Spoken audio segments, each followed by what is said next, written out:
Hello everyone. Today I'm going to teach you the poem Keeping Quiet.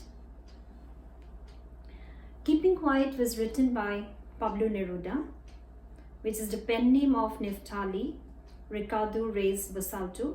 He was born in the town of Parral in Chile. Neruda's poems are full of easily understood images. He was awarded the Nobel Prize for Literature in the year 1971. In this poem, Neruda talks about the necessity of self-introspection and creating a feeling of mutual understanding among human beings.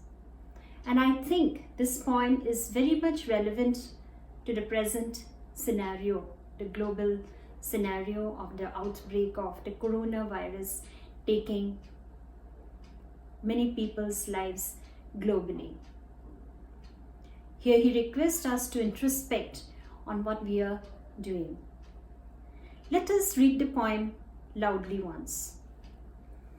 Now we will count to 12 and we will all keep still. For once on the face of the earth, let's not speak in any language. Let's stop for 1 second and not move our arms so much.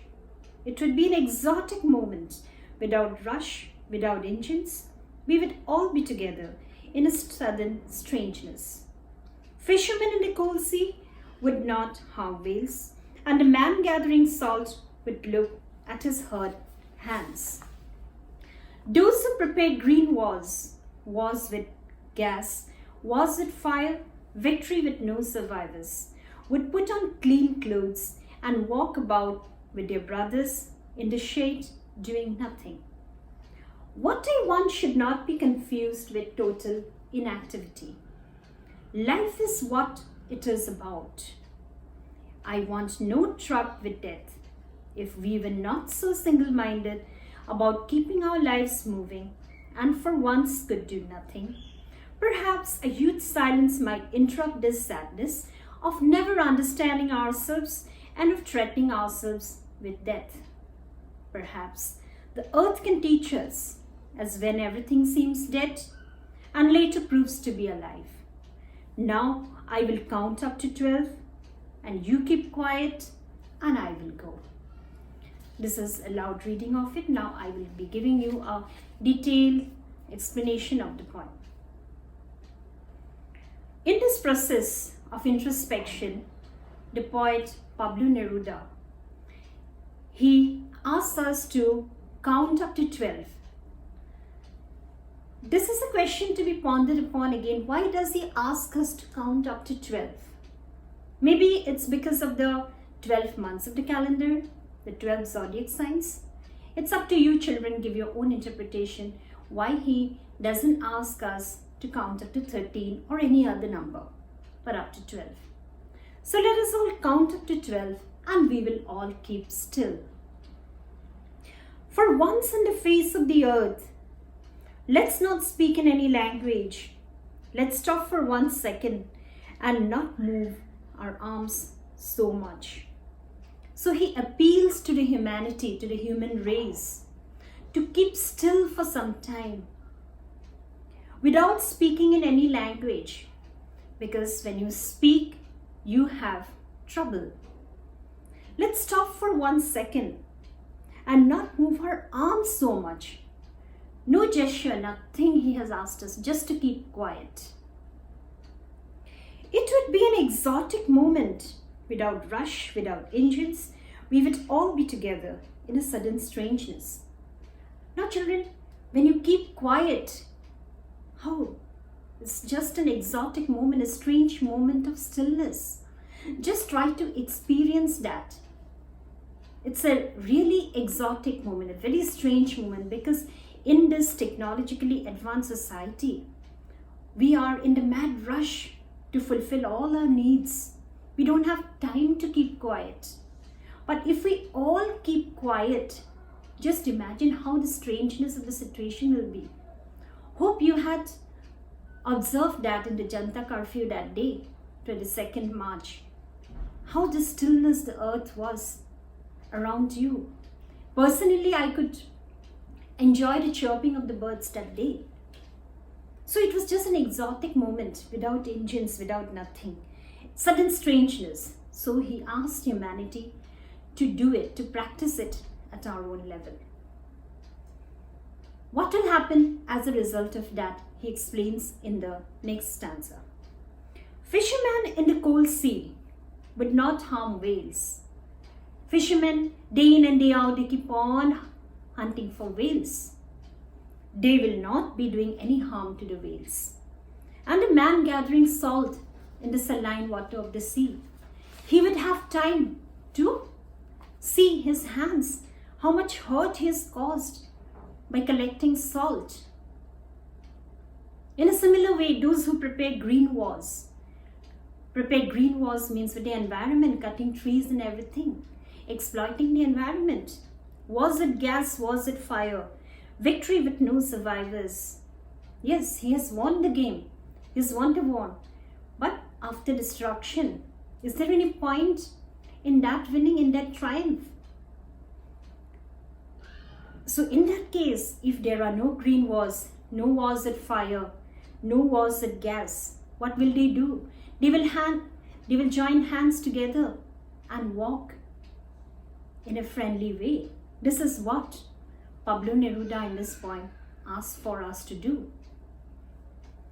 In the next stanza, he clarifies his stand. Pablo Neruda clarifies his stand, telling that what I want should not be confused with total inactivity. Here by total inactivity, he means death. He says that by this, I don't mean that you have to die. Please don't confuse. He clarifies his stand. I'm not relating by keeping quiet, I am telling that people should die. He just wants us to introspect. Life is what it is about. Life is to go on. Whatever comes your way, you have to accept it. But often we have to introspect what we are doing. That's what he's telling. I want no truck with debt. He says that he wants no truck with debt. Means he says that he wants no dealing with debt. We should not confuse it. If we were not so single-minded about our lives moving and for once could do nothing, we are in the run, in the mad rush of fulfilling our goals, achieving our targets in our workplace these days. We all have our own targets. As students, you have the target of doing well in your exams. We people, we adults, we all have our own priorities and our own targets, and we are busy doing that. We have no time, especially in this technologically advanced society. We have no time. So he says that for once, if we can keep quiet, because what happens, he says here, if we were not so single-minded about keeping our lives moving and for once could do nothing, perhaps a huge silence might interrupt this sadness of never understanding ourselves and of threatening ourselves with death. He says here that when we are in the rush to achieve our targets, what happens? We have some ups and downs. Sometimes we are failures, sometimes we are successful. So when there is a failure in our target, then we become sad. And sometimes even that sadness, threatens ourselves to death too. Because why all this happens? Because we don't know what we are doing. We have no time to introspect on our activities. We say failures are the pillars to success, but we don't point out, we don't find out for ourselves where our failure lies. That is what he says.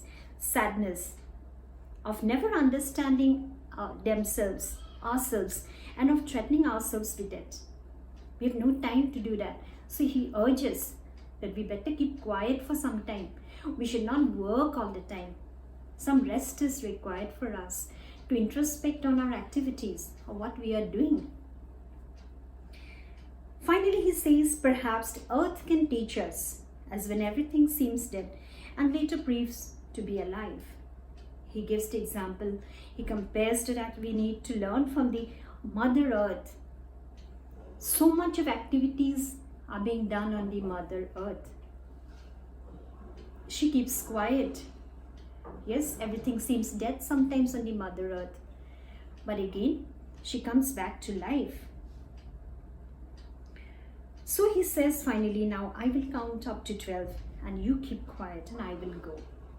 He says he has done his bit as a poet to guide the human race to do what is needed, that is to introspect, to meditation, and see what we are doing in our life. We can practice this at our own level. He says, through my poetry, through this poem of mine, I am just letting you know, appealing to the entire human race, rather to keep quiet, count up to 12 and keep quiet and introspect on our activities so that we elevate the sadness and the threat of self-destruction, which would build up a sense of togetherness when we introspect on our activities. Thank you.